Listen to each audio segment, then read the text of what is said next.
of a setup we're going to be. For Work Auster Force, kudos to them for that, but they're facing an ONIC PH crew right now that's not just veterans, but good ones as well. Jay on that captain helm is something else.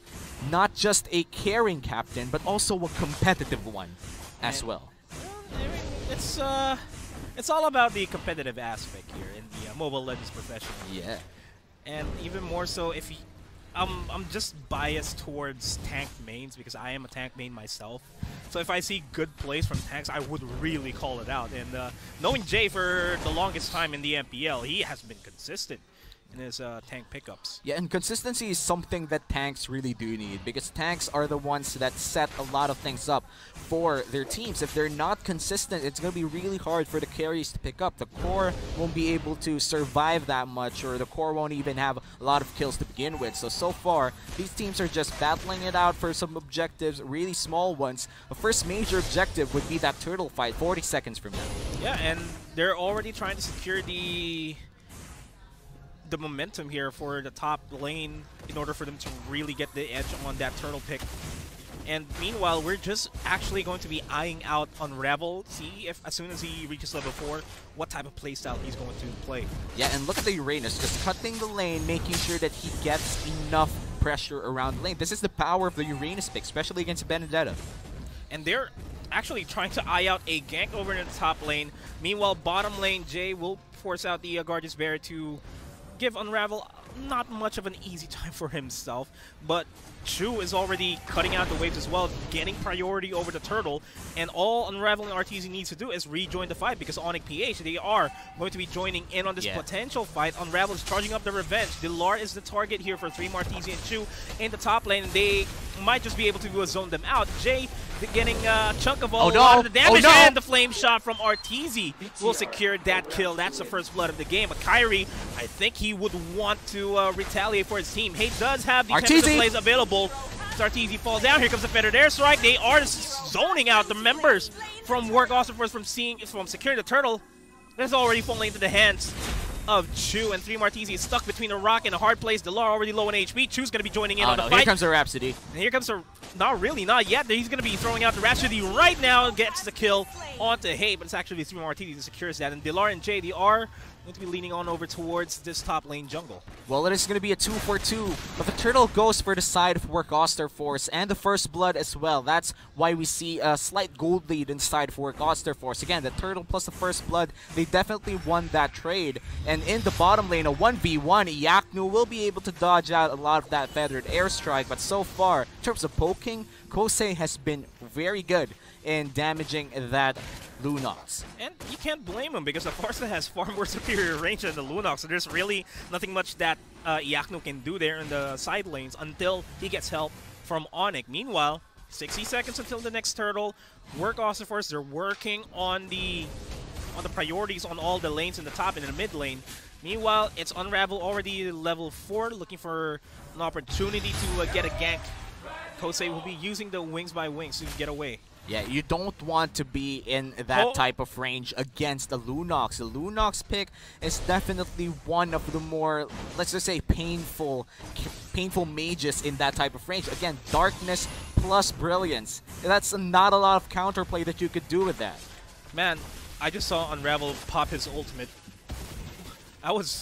Didn't catch anybody as Jay goes for the wild charge. He gets a bunch of the damage from Chu with the Rhapsody. He has a Death Sonata available. One more. Well, force the flicker out and makes it out alive.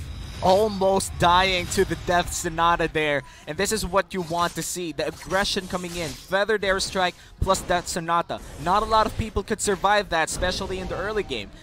The trick here is to just land those bullets. It's going to be hard, especially burning the flicker as well. Glar trying to escape. Goes for the Electro Final Blow, but 3 Martezi finds him out, but yeah, this will definitely be a kill. Arteezy is looking for an opportunity, already throws the Flame Shot, but he's not really low on HP. And 3 Martezi is just going to be tanking this damage. Eye for an Eye is available here. They're juggling it.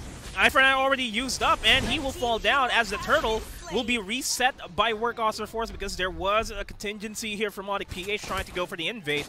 And then once again, it is complete back off, but they gotta fear Arteezy though because his Yin Yang Overturn will be up in a couple of seconds, and that's something that they will have to take in consideration because Kyrie and Jay, they're already inside. Turtle will be secured by Workhorse support. Here comes the Tempest of Flakes being thrown out, and it's not really catching anybody. But beautiful, gorgeous barrier by Jay, but it's not really converting into any kills. Unravel already low on HP, and Delar will go for the electro final blow. The Rage actually connects, but it's not enough. What a great all-in coming in from Vlar here. Electo final blow finds 2, gets 2 with a first skill as well, and Benedetta just cash grabbed a lot of things there. Even if the turtle went to the side of Work Auster Force, they will be trying to take down this turret, but it won't be enough. RTZ successfully defends him by himself. And man, we're slowly seeing the team fights scenario from Work Auster Force here. As far as I'm concerned, I'm seeing Unravel use his rage and revenge only to ensure the safety of his team, which is completely different from the playstyle that he has been doing on the Mathilda. Well, a very different playstyle as well from the Chaknu specialty that we see, especially last week. But here comes the first engage that's offensive. Hits on the correct target, but the Feathered Airstrike will not land because of the brilliance. But look at this. Oh no, that was a dive in with the Rage. Oh, not even the Rage, just a Chieftain's Rage. Oh, beautiful 2-man Rage connects on to Jay. There's already Kyrie forced to fall back. Flame shot no longer needed. He will fall down. Right on the turtle pit. What a great set coming in from the Kufra. Unravel going big. Gets 2 with the stun, and the 2 people who got stunned immediately fell down. But looks like Vlar will be next here. Unravel trying to find a trajectory. He is finding a way out. He'll get caught out by 3 Martizi. Jay's here to support him. Power of Nature is not enough to deal out a lot of damage, actually, and he has to fall back. Yeah, and right now, 3 Martizi is untouchable. 2-0-2 on this Uranus. It's really hard to kill a Uranus that's very tanky and very fed at this point, especially if you're Benedetta. You deal a lot of AoE damage with the Sword and Ten and other stuff like that, but look at this, Kosei all alone. It's looking like ONIC will want to get this from themselves. The flicker into the Rage, but Kosei flickers and use the Wings by Wings to make it out. That's a conversion for the turret, but look at the damage output on the Yakno. And hey, you gotta respect that too! Will go for the Death Sonata, and Yakno is cornered with the Rhapsody, takes him out. They manage to secure Jay as well. Delar next in line here for the rest of Work Auster Force. Kyrie forced to fall back there, and 3 Martizi is just going to be soaking up a lot of the damage until RTZ finds his bearing here. Will be popping out the Umbrella. No Yin Yang overturns available, but it's more than enough to force them down to a quarter HP. 3 Martizi forced to back off, and this is going to be the push the Work Auster Force needs in order to get secure the turtle. And this is the power of a Uranus pick that successfully just soaks up the damage in the back line. Not only are they able to secure kills, they're able to secure a turret as well, plus the turtle down bottom lane. ONIC PH right now, they're really trying to catch up to Work Auster Force, but Work Auster Force, they're 5k ahead, and looks like they're already steamrolling towards a big mid-game for them. Yeah, this is a completely different outlook from their previous matchup where ONIC was just completely dominating over Work Auster Force. It was only really game number 2 that Work Auster Force almost had the game against ONIC.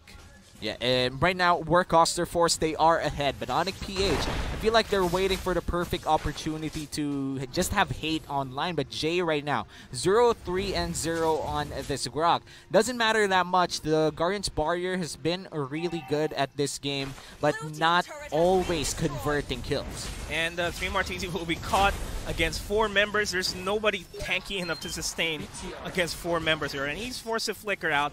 Next objective for Work Auster Force, but Unravel, have a look at him. He does have the Revenge available. He's not going to be committing it. He does have the flicker. He can flicker in and go for the Rage, but he is backing off. Well, you gotta respect the damage from ONIC PH at this point. You can't be flickering in or maybe just going in as the Kufra trying to set up a fight, especially if it's underneath the turret. Respect is key here. Work Auster Force is already ahead. There's no need to pull some crazy stunts. No need at all. And speaking of crazy stunts, RTV getting bursted out completely by Iaknu.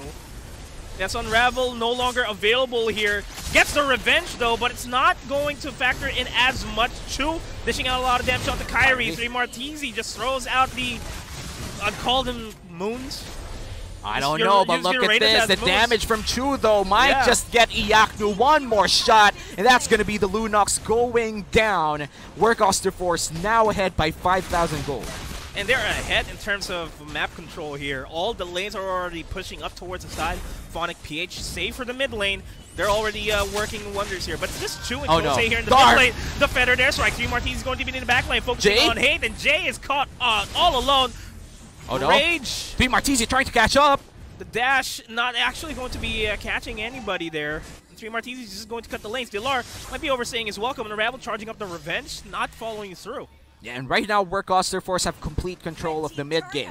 Now that the outer turrets are out for ONIC PH, they have less map to play around with. The Lord is already up. It's not yet the Luminous Lord, but Work Auster Force, if they're able to secure that Lord, it's going to be even better for them because it's going to push down on the gold lane, which means they could potentially get that inhibitor turret and eventually secure more control around the purple buff area of ONIC PH. That's what Work Auster Force wants, but they can't get it just yet. ONIC PH is still inside this game. One more big fight that Work Auster Force might win, they might be able to secure that Lord. Yeah, it's not the biggest of leads that Work Auster Force has against ONIC PH, because as soon as we reach the 40k, 50k gold that both of these teams have, it's no longer going to be a factor, because by then the junglers will already have their main items. Everybody else will have majority of their build already built up.